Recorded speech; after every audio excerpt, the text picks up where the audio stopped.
dahil ang gustong palabasin pa din, ang gustong ipunto ni Senador Bato ay sila ho ay napipilitan lang si General Torre.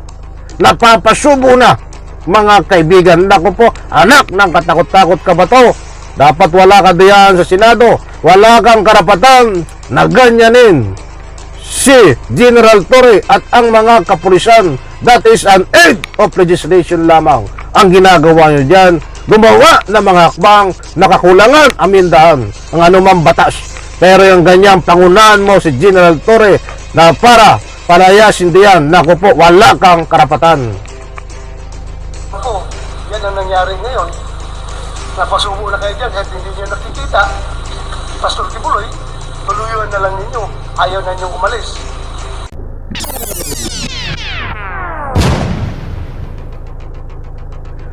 Alright, welcome back to my YouTube channel. I'm on this vlog. Ito, latest update tungkol dito sa pagtugis, paghuli kay Kibuloy sa loob ng tunnel, sa loob ng compound ng KOJC. Nako, ay gusto kong ibahagi sa inyo, mga mahal kong taga-subaybay, itong naganap na Senate hearing. Nako po, ay matindi.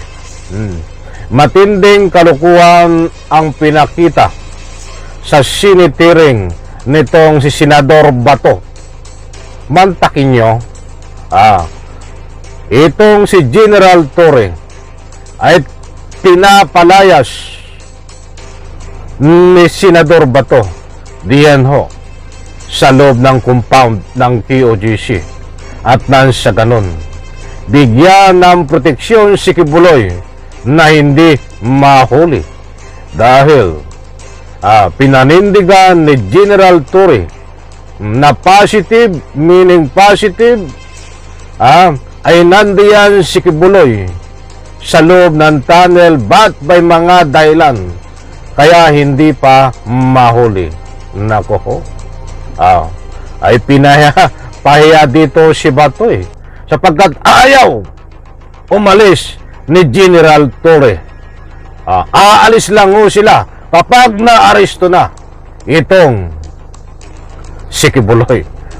Mga kaibigan, tungayan po natin, panoorin, pakinggan itong kawalang hiyaan na ginawa ni Bato diyan ho sa Senate hearing. Wala kang karapatan, Senador Bato, na palayasin si General Torre, lahat ng PNP diyan sa loob ng compound ng KOJC.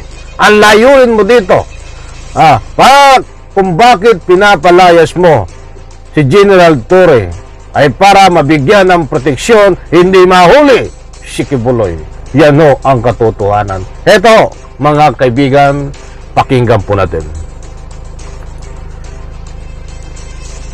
I would like to get the commitment of the PNP.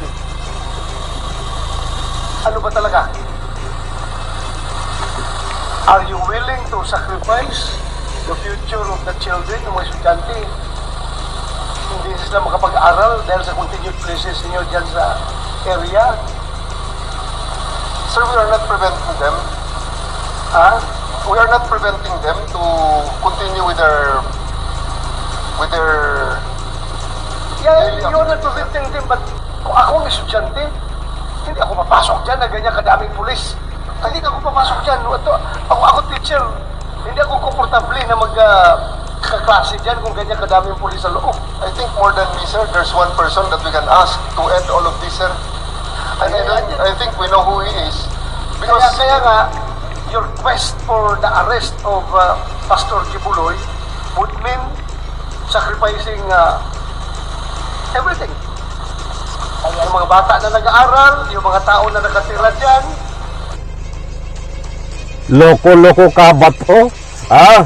Hindi mo kakayanin si General Torre. Itong si General Torre ay mas matalino sa iyo. Mantakin mo ho, ay dito pa lang sa paraan ng kanyang pagtatanong ay tinatakot ito si General Torre.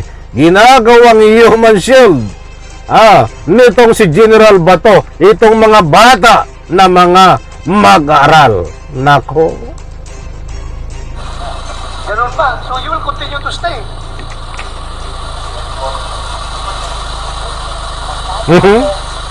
Talaga. Ito, diretso po. Hindi ba pwedeng bigyan nyo muna ng relief yung mga tao dyan to back to their normal lives? Tapos kung meron na naman kayong positive info, go ahead. Go ahead. You arrest Pastor Kibuloy kung nandyan siya sa loob. Anak, nakatakot-takot. Kanina pa pinaliwanag sa iyo ni General Torre na mayroon ng positive info at may mga dahilan kung bakit hindi pa nahuli si Kibuloy. Malapit na nga. Oh. Tapos sasabihin mo ngayon kung mayroong positive info. Mayroon nga. Pinaliwanag sa iyo kanina eh. Anak ng katakot. Anak ng katakot-takot ka ba to? Alam mo, Nick, the way I see it right now, however you defend your position, you are at the losing end. Nakikita ko. And I think, I am suggesting to you, kung talagang after 13 days of occupation of that compound, still, hindi nyo na-aresto si Pastor Kibuloy, I think, it's high time for you to make a tactical retreat. For the meantime, huwag mong gawin na rason na napasubo na kami dito, tuloy-tuluyan na namin dito, sir, dahil napasubo na kami. You're not saying that, but ako, pakiramdam. No retreat, no surrender. Ang gusto ni Kibuloy, ni Bato, dito kay General Torre, ay mag-surrender. No retreat, no surrender. Ibig sabihin niya, ay talagang pinagsusurrender na umalis diyan sa loob ng QGC. Dahil ang gustong palabasin pa din, ang gustong ipunto ni Senador Bato, ay sila ho ay napipilitan lang si General Torre. Napapasubo na, mga kaibigan. Naku po, anak ng katakot-takot ka ba to? Dapat wala ka diyan sa Senado. Wala kang karapatan na ganyanin si General Torre at ang mga kapulisan. That is an aid of legislation lamang ang ginagawa nyo dyan. Gumawa ng mga hakbang na kakulangan, amindahan ang anumang batas. Pero yung ganyang pangunahan mo si General Torre na para palayasin diyan, naku po, wala kang karapatan. Ako, yan ang nangyari ngayon. Napasubo na kayo dyan kahit hindi nyo nakikita. Pastor Kibuloy, tuluyuan na lang ninyo. Ayaw na ninyong umalis. Alam mo,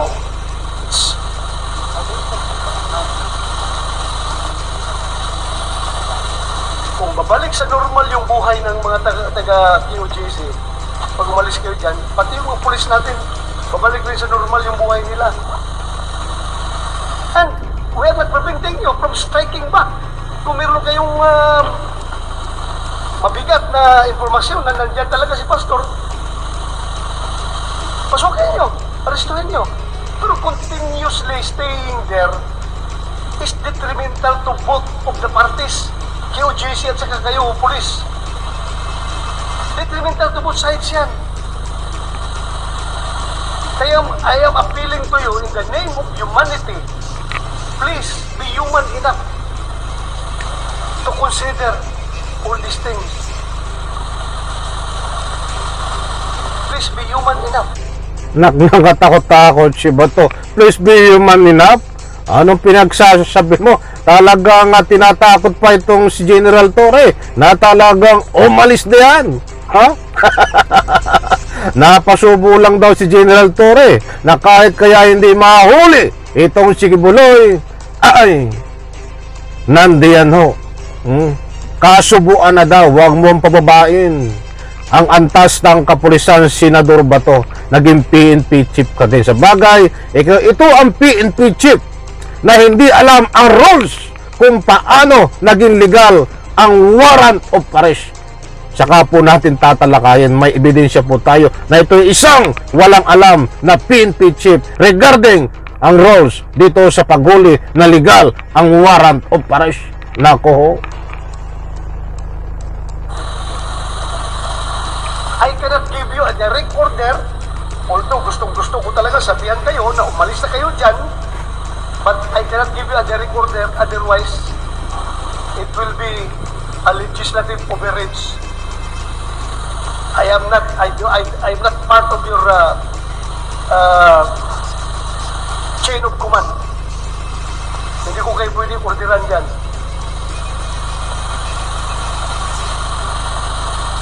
But as part of our oversight function over you, we have all the reason in this world to give you our advice, our recommendation, how to do things properly in the name of humanity.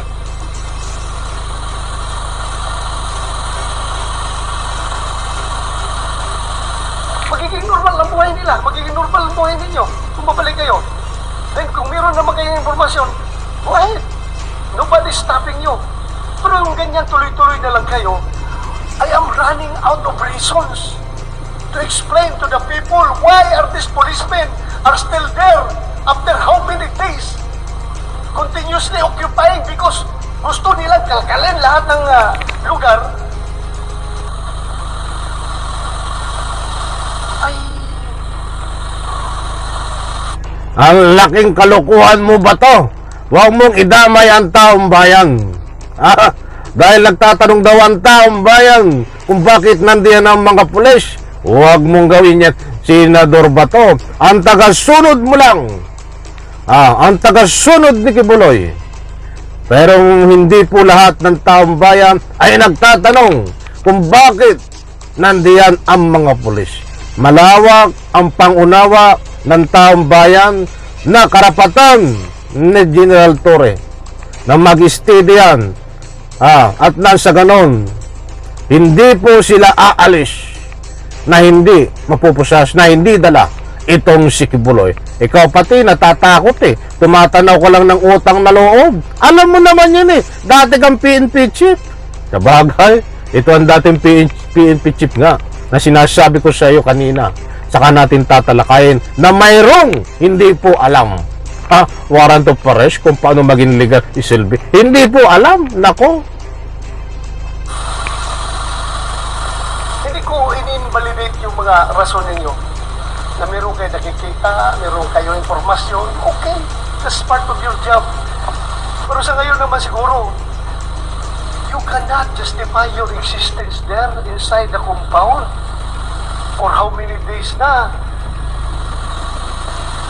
I know you're pressured by your commanders to arrest Pastor Kibuloy. They will not give you 3,000 people from other police regional offices. They will not support you with that gargantuan number of troops just to arrest one wanted person kung walang imprimatur yan galing sa taas. Napipressure kayo. But because of that pressure, napapasubo na kayo, nahiya na kayo umatras. I am giving you the advice. As early as now, you can make your tactical retreat, however you term that, strategic retreat. You can do that. Pero kung sabihin mo sa akin, General Torre, that you will still continue to stay there, I don't know how to explain your continuous stay in that area, armed with warrant of arrest. After 13 days, hindi pa nyo nahuli yung hinahanap ninyo. I am running out of reason. Ay, naiyak na si Bato. Yan kita nyo ho. Pinagbibigyan siya ni General Torre dito sa kanyang mga sinasabi. Talagang pinaparetreat pinapaalis niya pinapalaya sa mga pulis. Nako, medyo nabitin tayo. Bigyan po natin ng parto ito. Tabangan din po itong ika nga po humihingi si Senador Bato ng saklolo dito po sa ating Pangulong Bongbong Marcos para nang mailigtas itong si Kibuloy at siyempre para mapalayas itong si General Torre at mga kapulisan. Abangan din po ang kasagutan dito ni General Torre. Okay, alright. Maraming salamat. Pagpalain po tayo lahat. Sabay-sabay po nating i-like ang video na ito. Bye-bye. Palakpak.